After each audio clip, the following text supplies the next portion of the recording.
میں آتا ہوں میرے محترم ناظرین، عمر کا یہ قول کہ نعم البدعۃ هذه، محترم ناظرین ملاحظہ فرمائی شرح صحیح ابن بخاری لابن بطال، قول عمر نعم البدعۃ فالبدعۃ اختراع ما لم يكن قبله، بدعت کہتے ہیں اس بات نئی چیز کو اس سے پہلے تھی نہیں، یہ چیز اس سے پہلے وہ چیز تھی ہی نہیں۔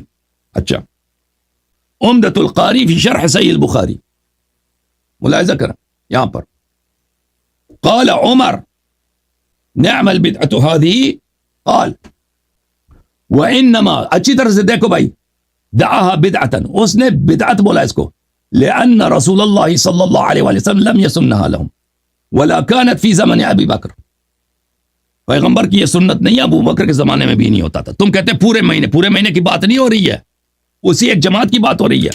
اچھا دیکھو میرے محترم بھائی، میں نے ان کے اپنے کتاب سے صحیح حدیث دکھائی ہے، زید بن ثابت کے، رسول اللہ صلی اللہ علیہ وسلم ماہ رمضان، یہ کہتے تھے رمضان کا نہیں ہے، اب تو مان گئے کہ رمضان میں ہے نا رمضان میں تہجد کی نماز پڑھ رہے تھے، صحابہ نے ان کے علم کے بغیر اقتدا کیا، تو تم کیوں کہتے ہو کہ پیغمبر نے نماز پڑھائی ہے؟ اور ان کے جب ان کو پتہ چل گیا وہ بیٹھ گئے، کیوں بیٹھ گئے بھائی؟ یہ دیکھیں، اگر وہ اللہ کی عبادت ہے، رسول اللہ صلی اللہ علیہ وسلم کو افضل افضائی کرنی چاہیے کہ تم مزید عبادت کرو۔ وہ نماز کے دوران جماعت میں ان کا بیٹھ جانا، انہوں نے اس جماعت کو باطل قرار دیا ہے۔ آپ کے کتب سے میں نے کئی اکابر کے اقوال دکھا دیے ہیں کہ وہ اسی لیے بیٹھ گئے تھے تاکہ وہ جماعت ہی باطل ہو جائے۔ پھر ان چلے گئے، ان کو مسجد سے نکال دیا بھائی۔ مسجد سے کیوں نکال دیا بھائی؟ اگر گھر میں نماز پڑھنا افضل ہے تو خود کیوں مسجد میں نماز پڑھ رہے ہیں؟